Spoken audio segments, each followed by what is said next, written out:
make sure you have the ability to be able to download Screencastify while we're in this meet, because that's like about the first half of this. So just kind of have that up on your computer ready to go here in about a minute.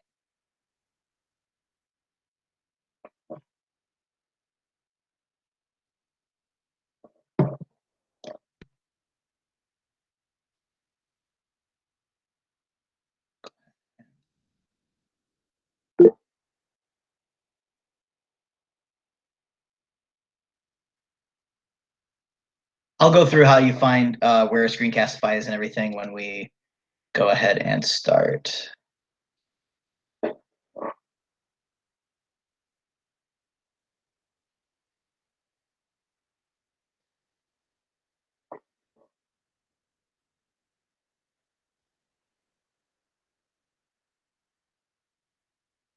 All right, so we're at 1 o'clock, so I'm going to go ahead and start. My name is Patrick McGee. I've been a teacher in MPS for, this is my 6th year, 7th year teaching, and currently I teach at Bradley Tech and Trade High School, but I taught at North Division High School for the past, or for 5 years before that. And that's kind of what led me into using Google Classroom a lot, as well as using Screencastify as a way to kind of get a hold of my students a little bit better. I'm joined today by Neva Moga. Neva, do you want to introduce yourself real quick?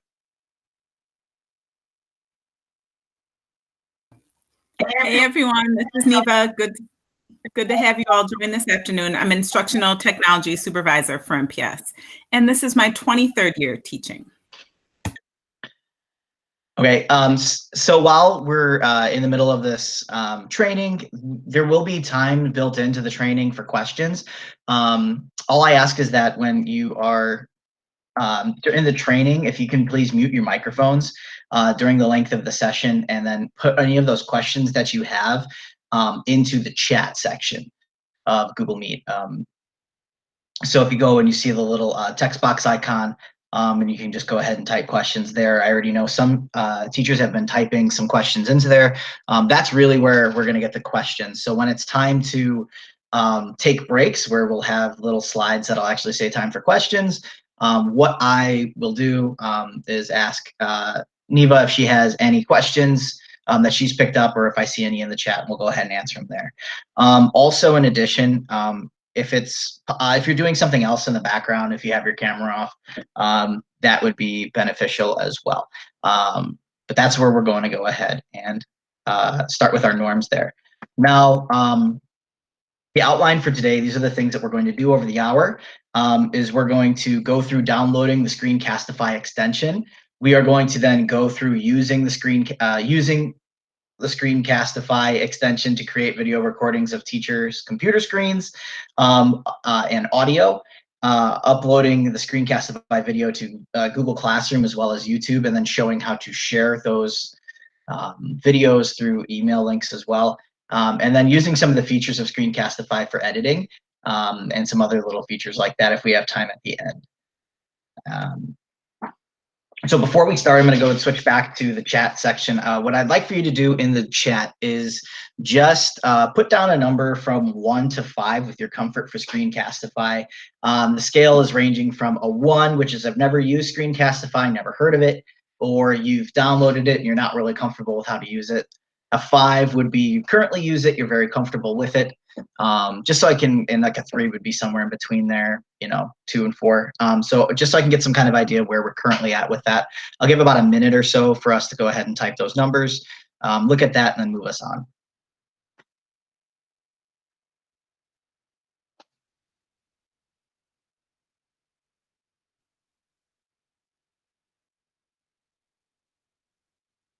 Okay, so this looks like I'm seeing a lot of 1s, which is good, so I'm glad that I'm going through the downloading part of it.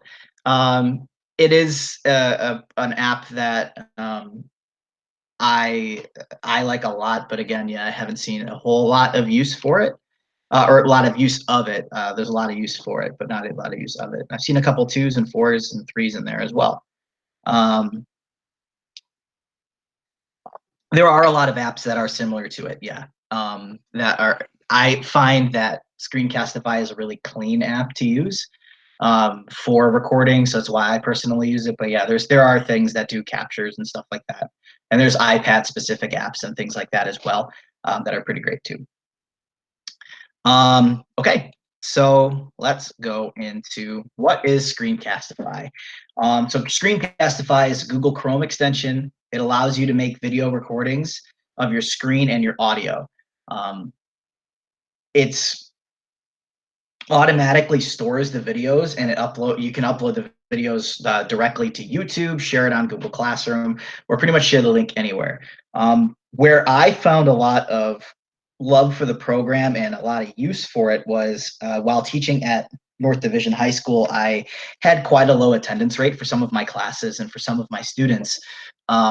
So originally I did Google Classroom to try to get assignments to students, but then I realized they were missing my biology notes. And so it really didn't matter if the work was online if they didn't understand the information needed to do the work. So I kind of looked around for some ideas, came across Screencastify, and pretty much have now recorded every note lecture that I give in my biology classes.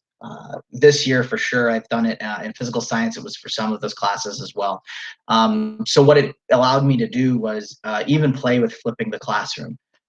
My notes, my lecture times are no longer a lecture. I try to keep them down to 10-minute videos where I can show a detail like how step-by-step to do a Punnett square, or all of the notes related to the organization of life and tissues and things like that. And then it also allowed me to then create a YouTube channel, which I did for a little bit. So if students didn't want to use their Google logins given to them by the school, they could actually subscribe to the YouTube channel with their own personal YouTube links that they all have, and actually access the videos so that they can look at it on their phones and then do their work along with it that way. So it added a lot of flexibility for my way to give lectures, which are really boring things sometimes when it comes to biology curriculum. So I pretty much never looked back after that point, and I'm hoping that a lot of you kind of see some value in that, and maybe can do that into the future as well. Especially with the COVID-19 safer at home restrictions, I think that having some kind of an option to present our curriculum in some unique ways might be pretty beneficial. So to start though, you need to be able to download Screencastify and use it. So in these following slides, I'm going to go through step by step of how to download Screencastify. Again, I'm encouraging everybody to actually follow these steps as we go. So when we get to those question sections, I can help you have Screencastify, and so we can all move on to the next step there. And then by the end of this, you'll be making your own videos and be doing all kinds of cool stuff with Screencastify. So the first step is you're going to have to go to screencastify.com. I saw that link was posted into the chat. So screencastify.com will take you right to the link if you're on Chrome to do that. As far as some of the questions that I saw there is that you do not need a Chromebook. You just need to be on Google Chrome to use it, because it is a it is a Chrome extension. So you should all be on screencastify.com.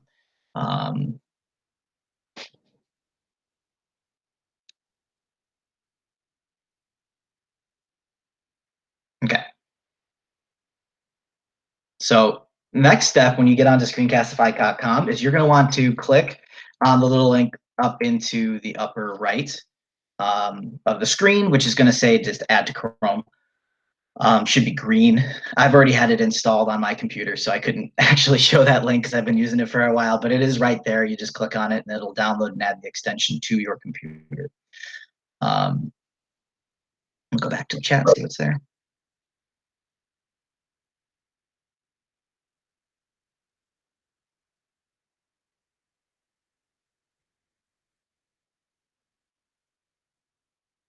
So yeah, the icon for Screencastify is a little orange arrow. It should appear in the upper right of your Chrome browser window. usually nearby where it shows if you're logged into Chrome, where your little icon, like little picture, or in my case, I just use the capital letter P in there as well. Okay, so when you've done that, you should then move on to giving it permissions.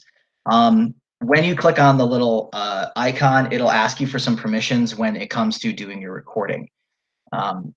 You should give the permission to save your audio and save the videos directly to your drive. It will create a separate drive folder, just called Screencastify, in your Google Drive, where it'll put all of the videos that you make. I find that is just the easiest thing to do, just to put all my Screencastify videos there, and then I just rename them when I save them so that I know what they say. And then you do want to capture your audio with it. So if you're using your screen as the video component, you definitely want to be able to talk over it in some capacity. You can give it access to your video and embed your face into it as well for videos. I don't personally do that, but I'll show how to do that when we get to that point. But if that's something that you want to do, you can. And it is really beneficial for, like, say, if students wanted to use Screencastify for various projects like presentations, or I've heard teachers use Screencastify with their children in the classroom to do like news reports. So they're actually creating current events news reports for social studies classes and stuff like that. Then it's useful for that. So it is often good to allow for video.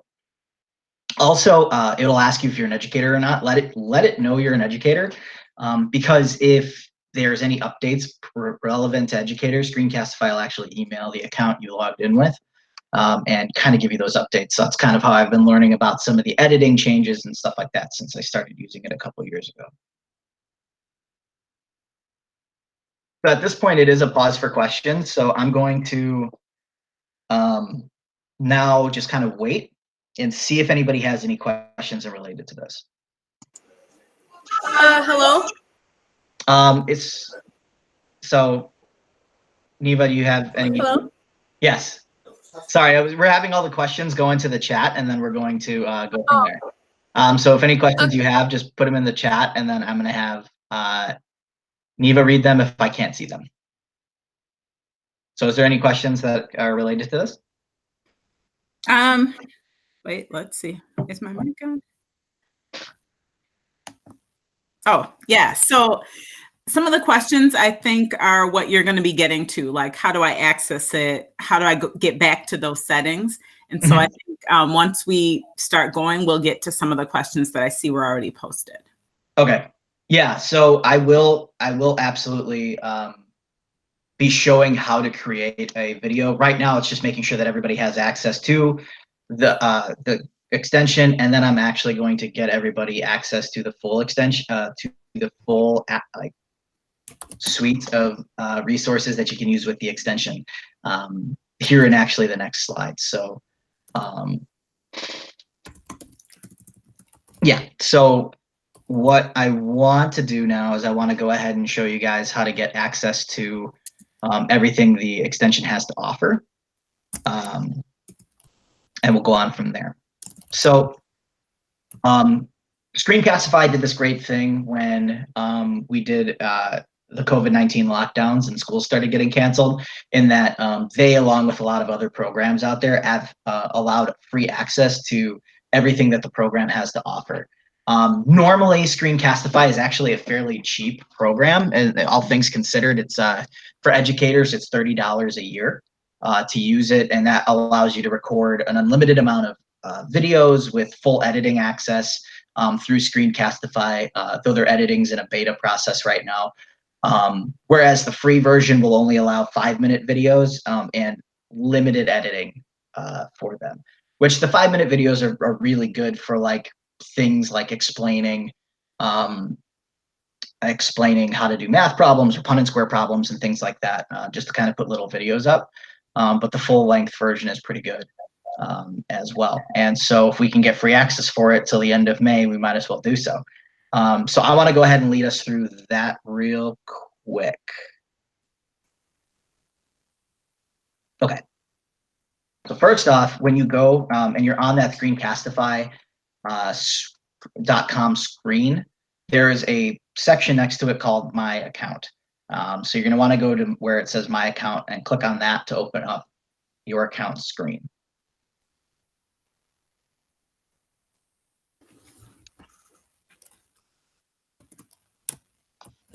Okay, so when you do that, it's going to take you to where your subscription is, and you should say you don't have any active subscriptions yet. Also, before anybody gets worried about clicking on my subscription and subscribing now, what I'm going to show you is not going to ask for a credit card or anything, actually, and you won't get charged for the subscription because your credit card won't be on file when you do this. I was worried about that too, and I kind of already gone through the process to get the free access and everything to make sure that your credit card wouldn't be charged with that. I did that on a separate account. And we're good. So it doesn't use that. So in case anybody's worried about that, because I know I was.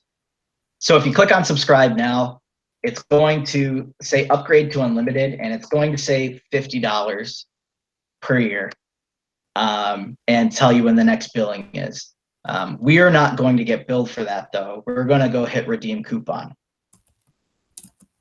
And so if you click on redeem coupon, it's going to pop up a window.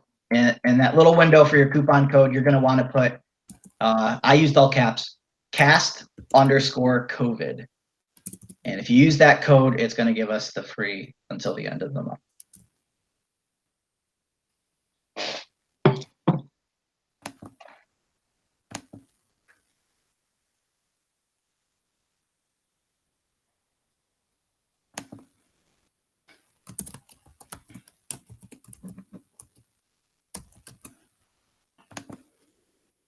Okay, so if you guys did cast COVID, it should, when you hit OK, change your next billing date to the end of the month and make your total due be $0.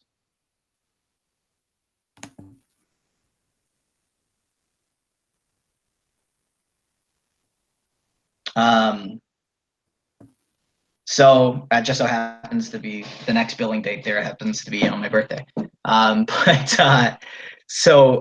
What you're going to do then is you just go to activate license, and it'll let you go ahead and activate it without putting in a coupon or putting in a credit card number or anything.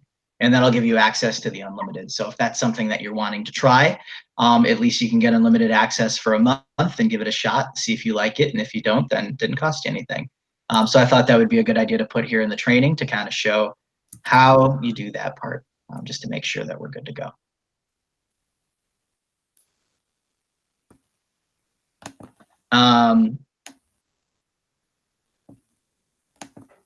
So what I'm going to do real quick, because I'm seeing some confusion potentially with the pictures, I think. What I'm going to do is pull out of my screen here. And I'm going to go right back and show you my whole window. Just give me just one moment to change that.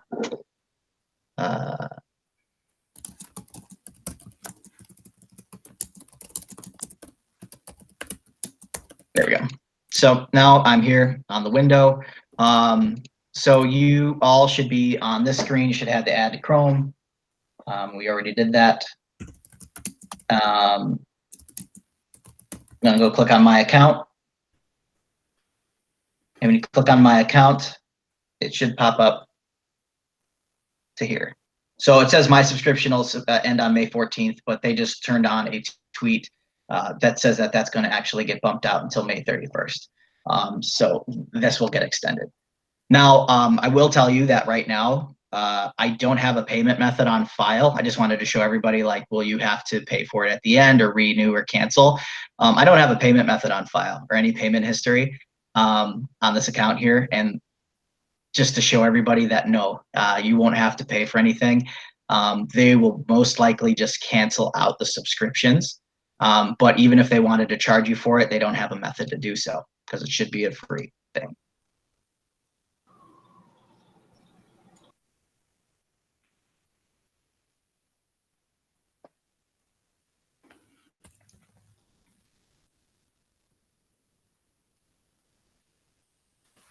Yeah, so I just wanted to go ahead and hopefully everybody feels a little bit better about that. Like if you wanted to go ahead and add the full license though, you could add it later to increase it, but you don't have to right now. Now, if anybody's working for their schools and hoping that their schools potentially would want to switch to Screencastify if you've had a good experience after this, if you do go to pricing, they do have a school custom quote generator. So it's something that you can talk to your principal about getting a quote for all teachers to get access to it, or even students. But again, that's maybe a little bit of ways from here when we start deciding what we're going to do for next school year when it comes to teaching. Okay, I'm gonna go back to here and see if there's any other questions in our chat.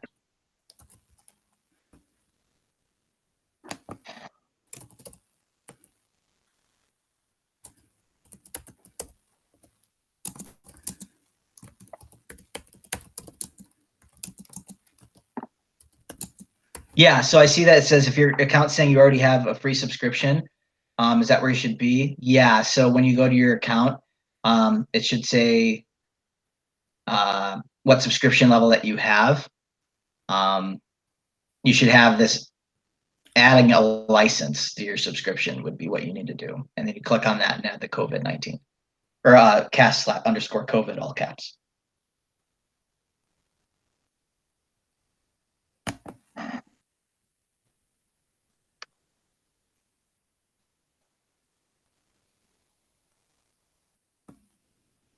Is anybody else having the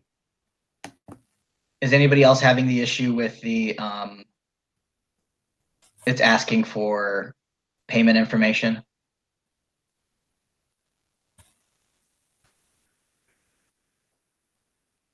Okay.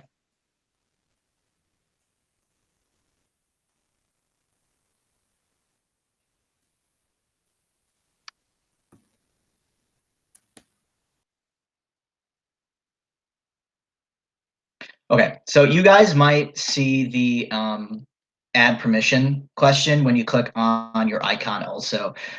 So I'm kind of circling the icon right now. If you click on that icon, it might then prompt you to use that. And then yes, you want to use all caps when you're entering the code. Okay, I'll show that picture again, what that should look like.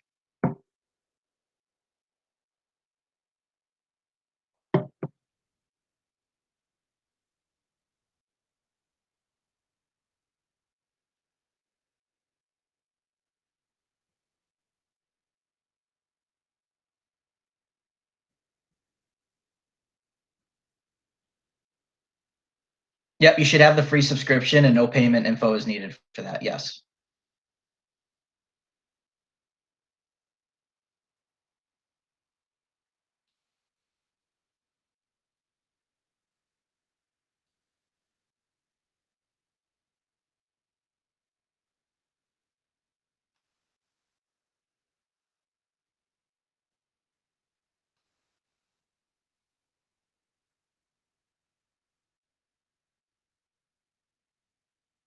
Yeah, so when you're into the extension, you're going to make sure that you're signed in with your MPS email.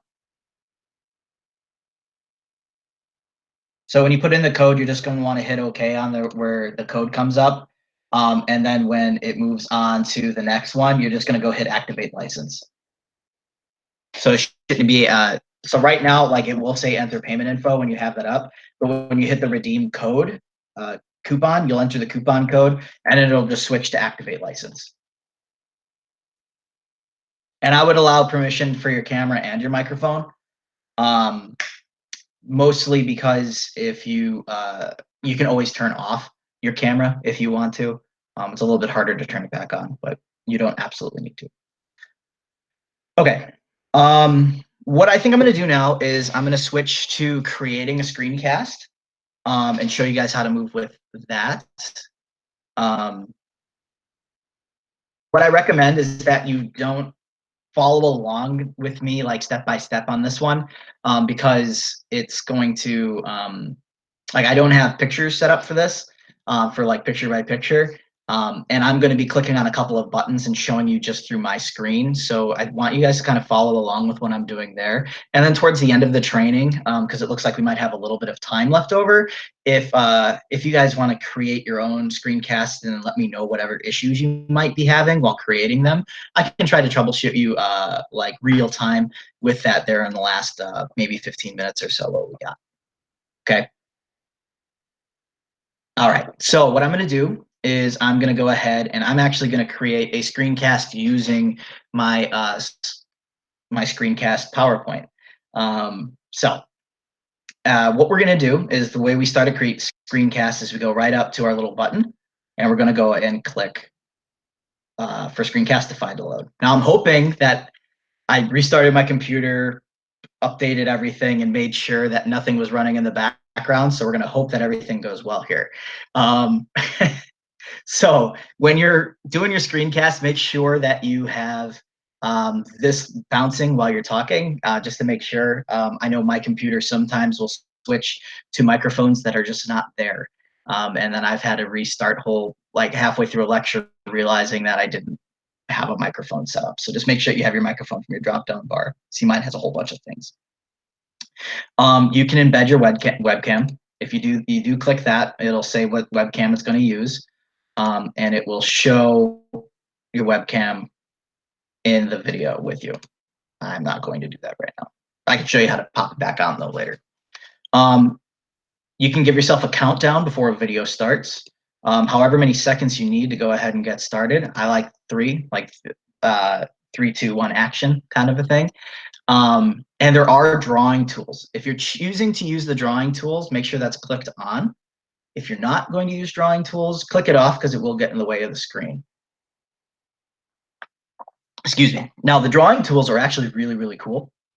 So I'm going to go ahead and leave them on so I can go ahead and show you. Tab audio allows you to show the audio of whatever tab that you're running. So if you are going to say show a section of a YouTube video for students and you're going to play it, pause it, speak, and then kind of play it again. Or hey, if Patrick, are you showing your screen? Is it not showing my screen right now? Nope, we're seeing your presentation. Oh, are you not seeing this Screencastify drop-down thing? Correct. You're not seeing this right now? Should be an orange box. Nope. We're just seeing your you might want to switch to present your whole. Yep, window. I thought it was showing. I'm sorry about that, everybody.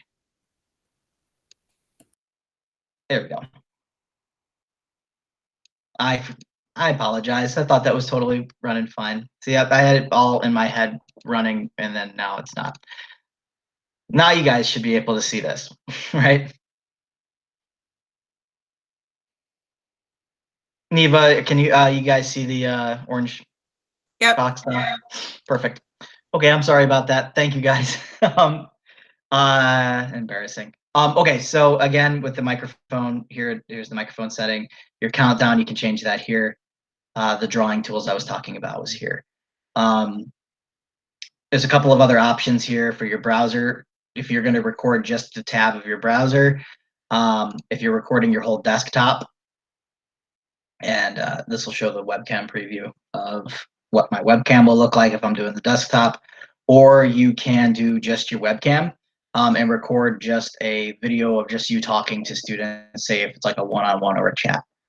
I'm going to use the browser tab for this one. Okay. So when I go and I hit record, I'm keeping the drawing tools up so I can show you what those look like. So I'm going to go ahead and hit record here and hope it doesn't crash.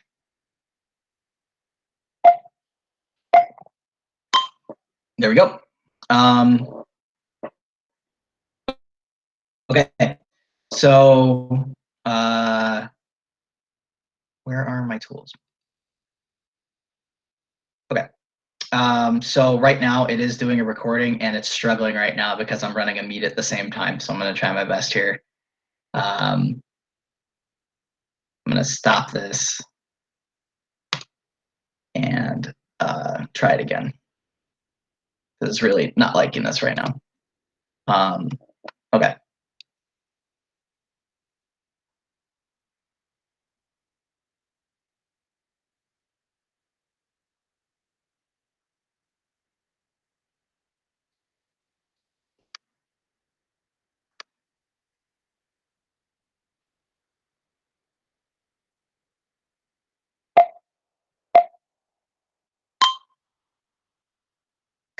So it should be, it is recording right now. For some reason, it's not loading up my drawing tabs at all. There they are. Okay, so took a second, but now I got them. All right.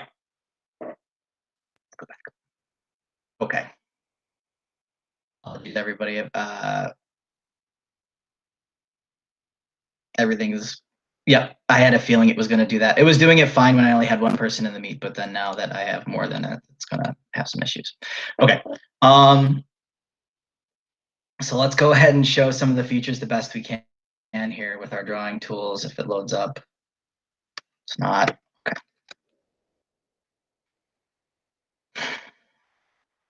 Apologies again, guys. Sorry. Guess I could take a section for questions here.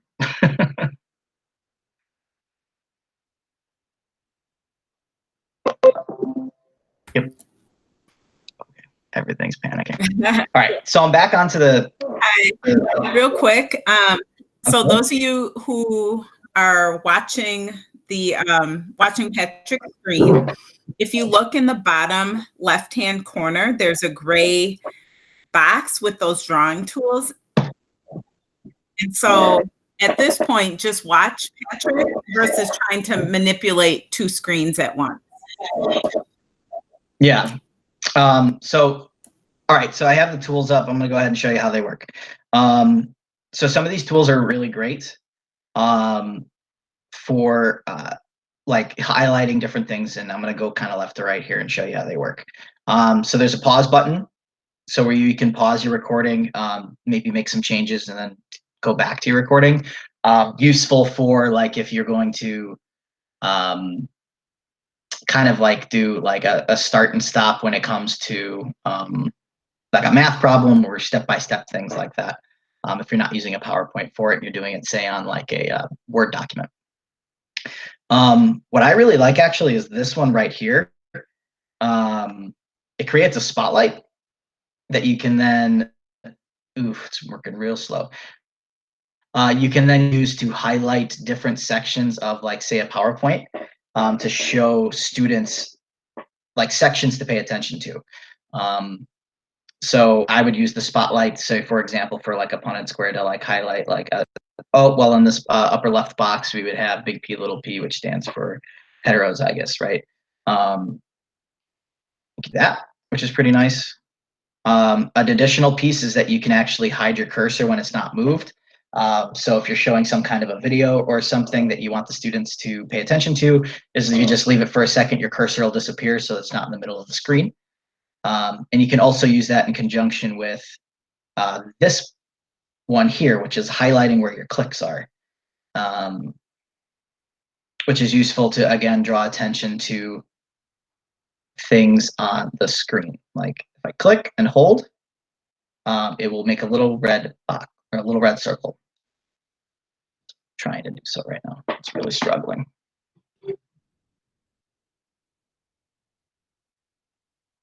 There we go. So it'll draw like a little red circle, and then when you click away from it, it'll disappear. And then that can draw illustrate where certain things are in a presentation that you want students to focus to. Yep. Just froze up.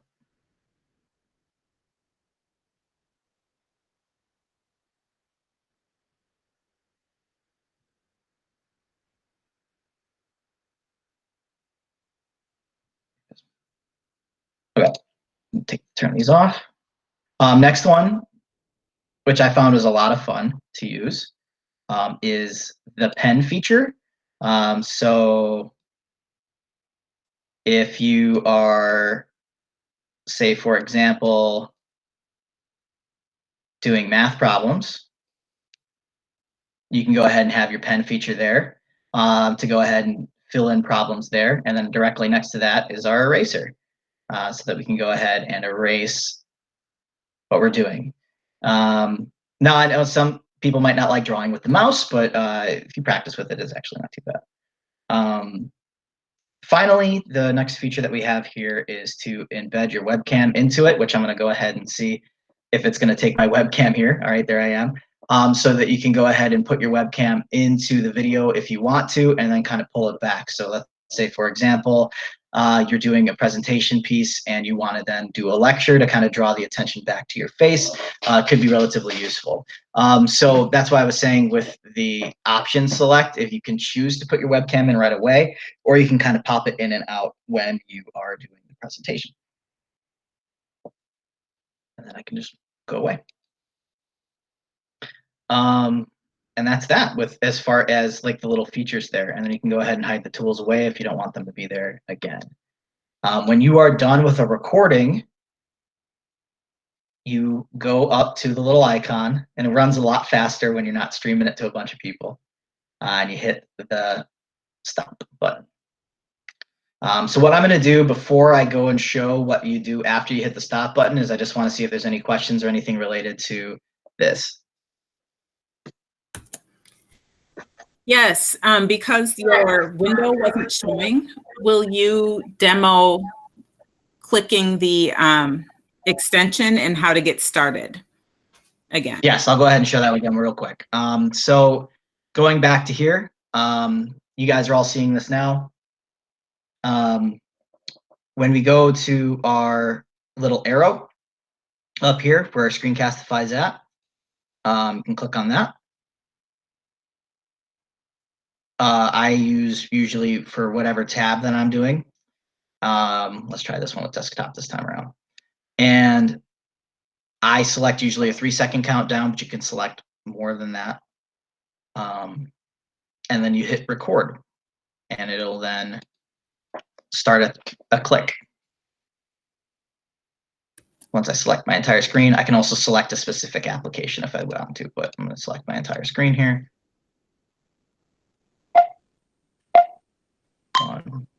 There we go. So right now it is recording my screen. And it has the tools again loaded up here. So that is what we're going to try to do. That's what we're going to use when we record a video. When you want to end your video, you can go up to here again and click on the square once it loads up. And it'll pop open a separate tab for you to go ahead and do stuff. Any other questions? Square stops the recording. So square is just the stop button.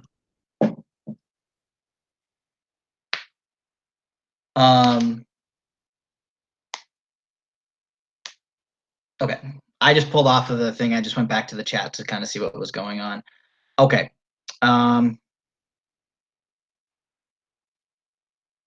So I just saw the question, if you're using a PowerPoint, not Google Slides, can you use Screencastify, or do you have to put PowerPoint in Slides?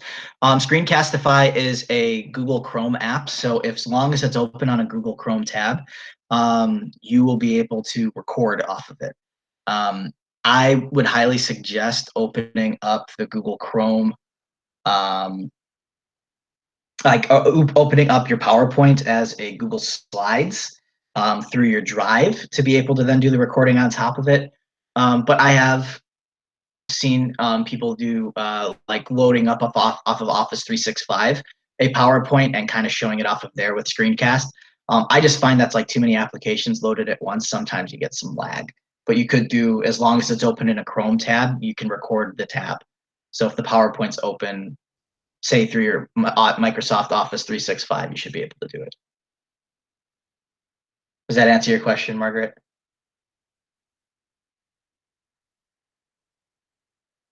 Yeah, I find it to be better to do it all through Google.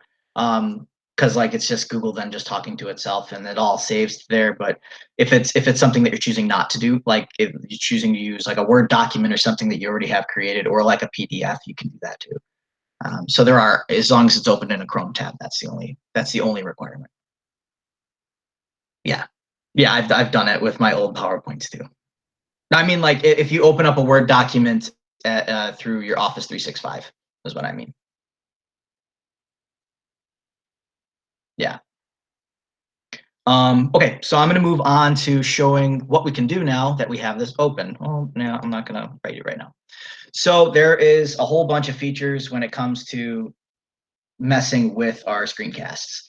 So this is the one that I did for 5 minutes where I kind of floundered around trying to get things to work. So let's say, for example, I don't want to have all of that floundering around bit. I want to kind of cut that out. So where I can show where I actually started showing tools, which is like right around here. I can go and actually do the edit, and I can do save trim, and actually it will cut the piece off that I didn't want, and go ahead and go from there. So before, when I was doing this and I was actually showing trainings on this 3 years ago for Screencastify, this feature wasn't there. So whenever I would make a mistake, I would just actually remove the entire video and then re-record it. This is now an extra little thing. So like, say if you make a mistake in the first 5 or 10 seconds, so your video 15, 20, you can actually just cut that piece out and then not even have it anymore. So I'm going to go ahead and hit trim. It's trimming my video. It's removing all of the junk in the beginning of me trying to get it all to work with Google Meet going on like 40 people. So there we go. So now it's trimmed. So now it's a lot less time, and it's actually on the screen and showing the stuff that I would want to do. So that's just one thing that we can do there. Things, and I'm gonna go kind of so there's I muted it for the sake of us. Now, when it comes to your share options, you get quite a lot of things here. I use a lot with Google Classroom. So let's say, for example, I wanted to share this video directly to my Google Classroom. I can click Share to Classroom.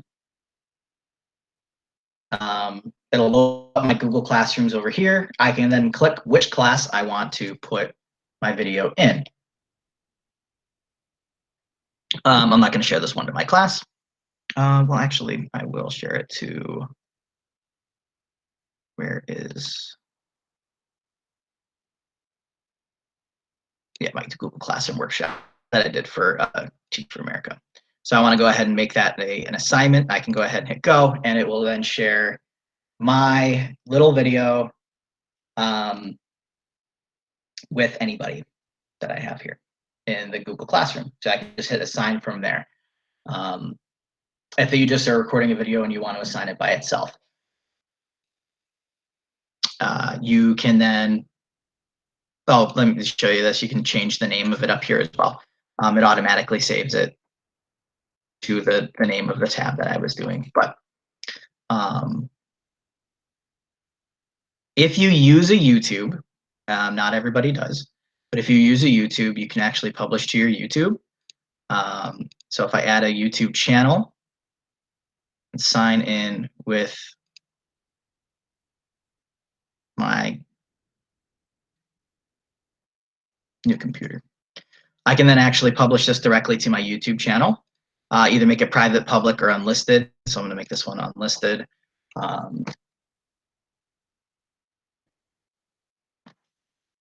can upload this video directly to my YouTube as well.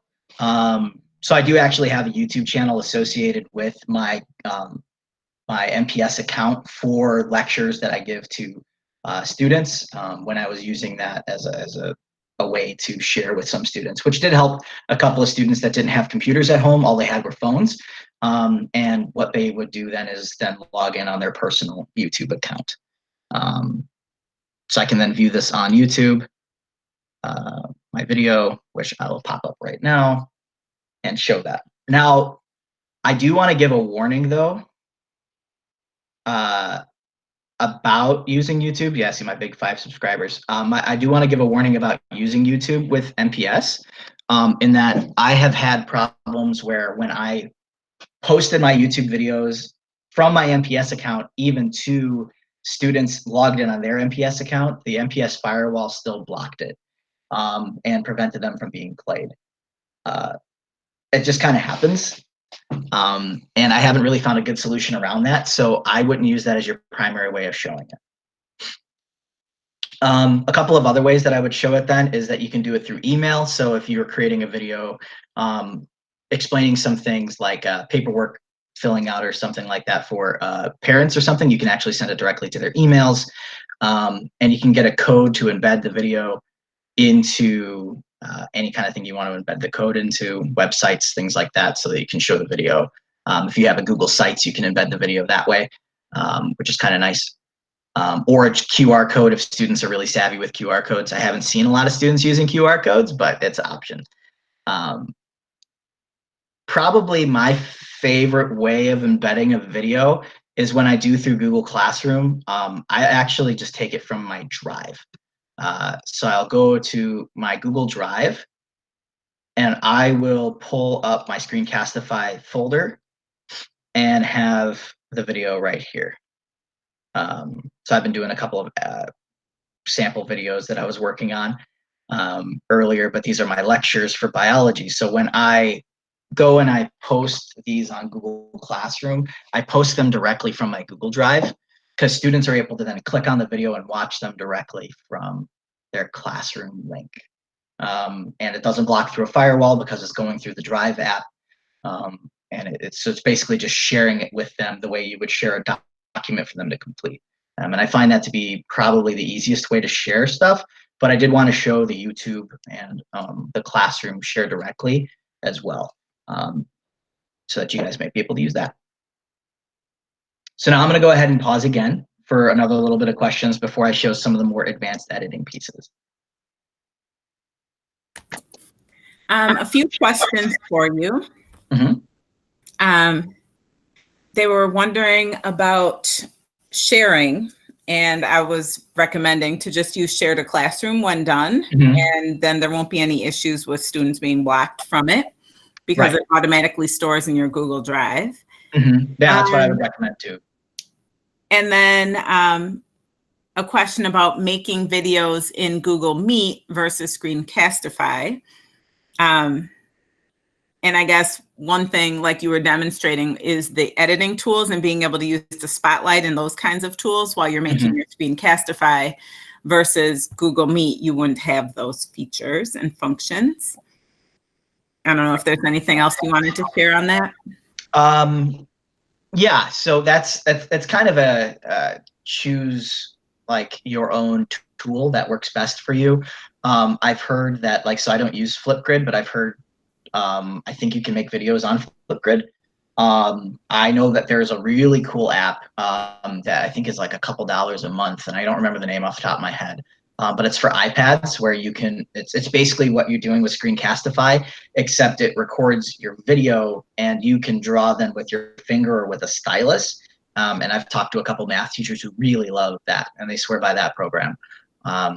And so, like, I'm only kind of presenting Screencastify as an option that I really like to use, because I think it's relatively clean. The features that it has, there's not a heck of a lot of them, and the ones that you have on there are ones that I actually would want. But like, if you want to do a recording on Meet and then put it up, that's totally fine too. Like, I could see a lot of value with the recording on Meet. Like, let's say, for example, between a teacher and a special education co-teacher explaining a lesson and doing something like that. I could see that be very, very valuable. I usually don't have a co-teacher, so I tend to do it all on my own. But so it's kind of more of a show you as many of the tools as we can, and then whichever one works best for you to do the one that you'd want to use the most. Right. And one more question. Would you be able to demonstrate, so you've made a video, it's stored in your Screencastify folder from Drive. Can you show where the Share to Classroom button is? Yeah, I can show you how to upload that too. So let me go into my classroom then real quick.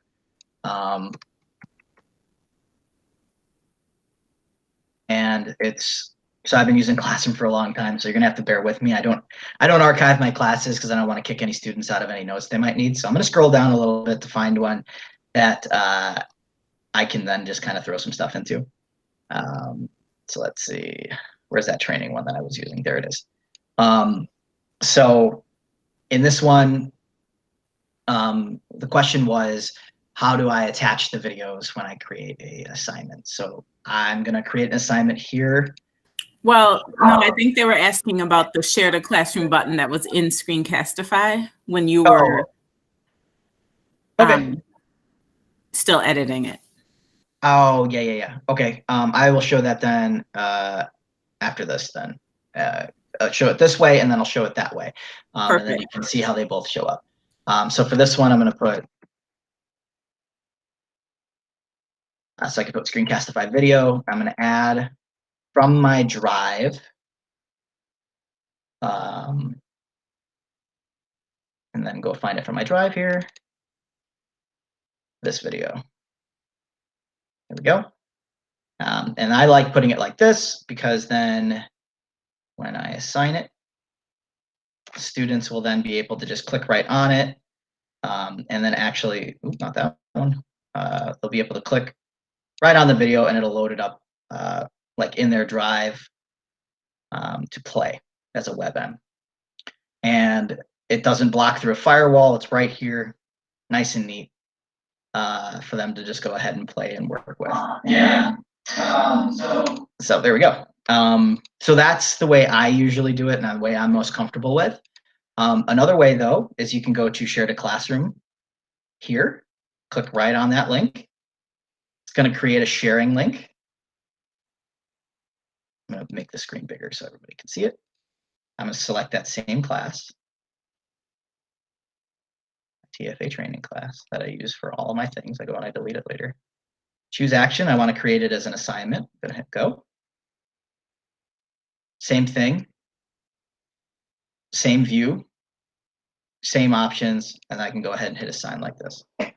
So there's two options on how you want to do it. I do it the way I did it because one of the tips I was going to show later is when I do my notes, I actually like to do, let me go back to my classroom. I like to attach a PDF or the slides itself to my notes, just in case students are struggling with following along with the video or they're English language learners and like to have it so that they don't have to sit there and just keep hitting pause to read a slide that I'm on. So I'll show you what I actually do. Sorry, I've been doing, so like here, these, there's no turn-ins because there's nothing to turn in on this one. So there's the genetics notes here, my video, and then I put a PDF that I downloaded of the notes themselves so that a student can then, if they don't want to listen to me talk or they want to go step by step and record off of the slide, they can actually just pause and do that, which is why I kind of put my videos up that way. So hopefully both those ways answer the questions you might have with sharing to your classroom.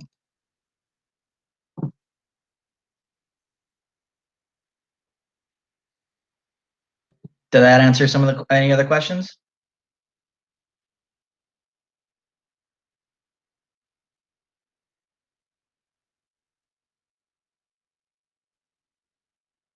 So seeing, pushing videos to students. Yeah, that was just about that little share to classroom extension. Yeah. Don't worry about it. Okay. I'm going to post a few people are asking about the attendance link. And so I'll post that for them. And then Miss Ray was saying she was only seeing your face and not the screen. And I'm thinking she might have accidentally pinned you. Oh yeah, that happens. So Miss Ray, if you click on the image that you're seeing, you'll see a push pin maybe next to or on Patrick. And then if you deselect that, then you'll go back to being able to see his screen.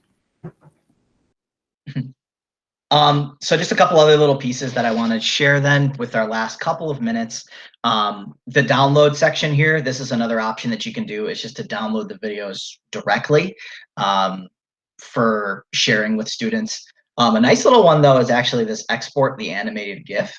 I know some teachers have been trying to do some like goofy videos or like trying to put their like faces in different lessons and things like that to try to keep students uplifted. This exported animated GIF is where you can just kind of record your face for a couple of seconds, clip the section that you want, and then take it as a GIF file, and you can actually post it on things. So you can make a meme out of yourself if you want to kind of, you know, make some of the kids laugh if that feels like something that you want to do.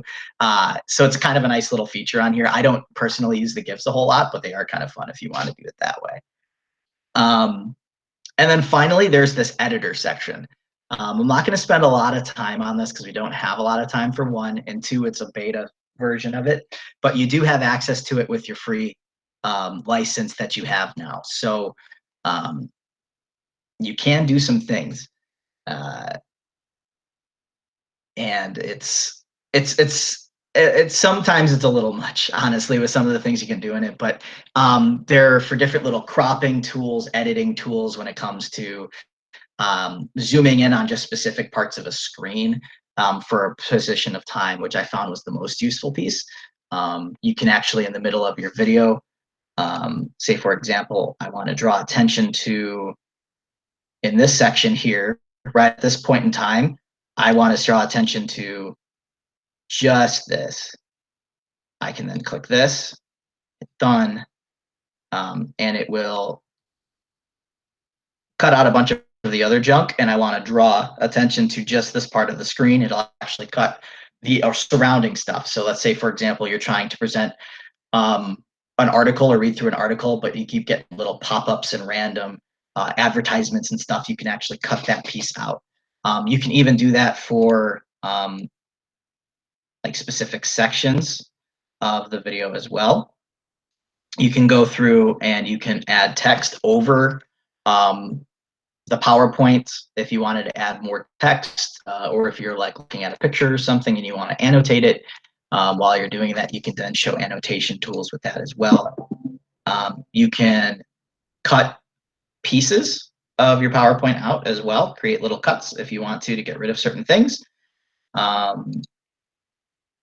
So there's just a lot of options here that, again, I don't want to overwhelm everybody with, but it's something I encourage you to play with, because you might be able to find some tools here that can be really beneficial to the specific style of teaching that you do. I prefer to use mine as just kind of a lecture and go and put everything in my PowerPoints. So I don't use a lot of the editing tools like this, but they are there as something that you should kind of play around with and see, especially since it's a part of the free license.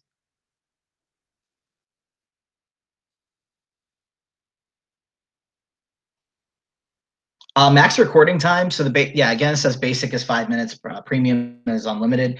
I'm gonna go and I'm gonna show just my little last tips slide, just for success that I've had with this. I'm just gonna present this real quick.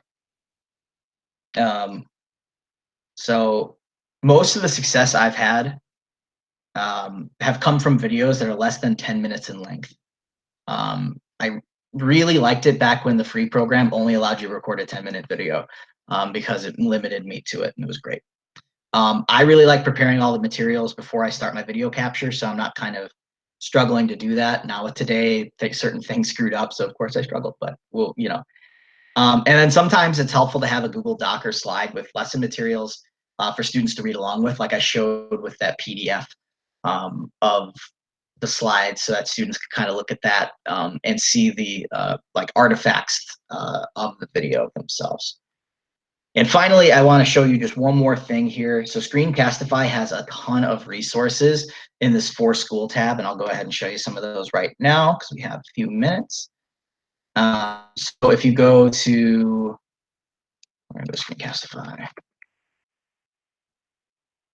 and I thought that was an olive for me. Okay. So if we go to Screencastify, we can then go to this For School section.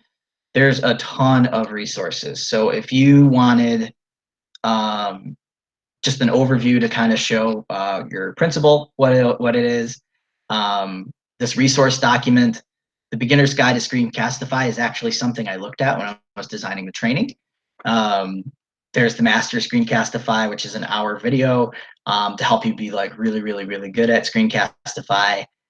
This is some really great ways of using Screencastify in your classroom. Different Google Apps that you can use Screencastify with. They got webinars, shortcuts. This junior one's really good if you're trying to show students how to use Screencastify for your classroom and creating their own videos. You can then just share this with them. It's a 10-minute video. That's really good for that. And then they even have little courses if you're looking for just the courses to give yourself even more training in it if you want to go farther in learning about Screencastify. So I highly recommend these resources. They're really, really good.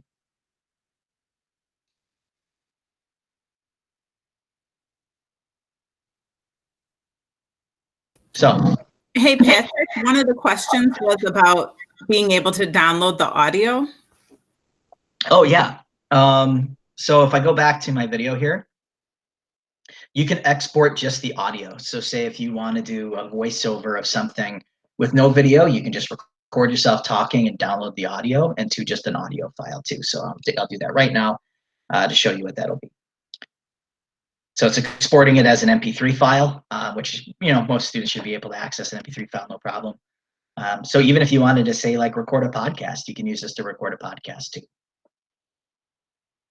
So right there, I now have my little audio, which it's not going to let me load right now, but I do have it downloaded. There we go. We'll see if I have an audio file. Oh, Groove Music. Okay. But yeah, so that right there, it exported it, downloaded it. Yeah. And then there's just the audio. All right, so I have the tools up. I don't want to. That was another beautiful. That's another thing you got to get used to when you're using Screencastify is that students, if they don't have headphones and you're doing the notes in class and of doing it, you have to get used to hearing yourself on an echo.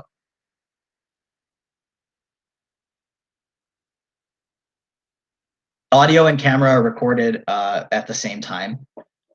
If you choose it, so if you choose to have your camera on, or say, for example, I'm going to go ahead and create a recording right now.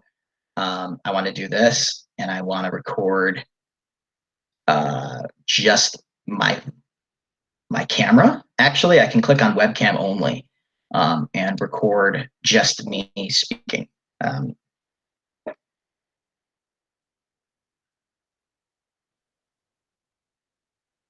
If it thinks about it.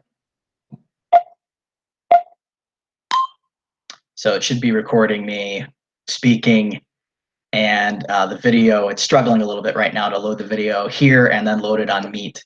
Again, I hear the fan on my computer actually starting to take off a little bit. But yeah, so it's recording me now speaking and the video itself, and then I can go ahead and stop that. And now I have that as well.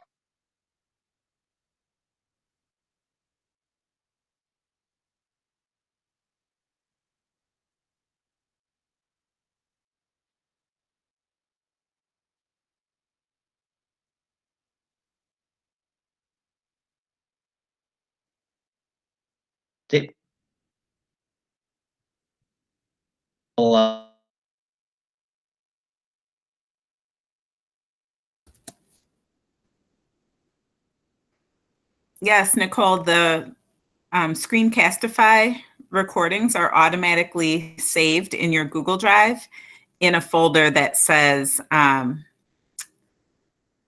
Screencastify.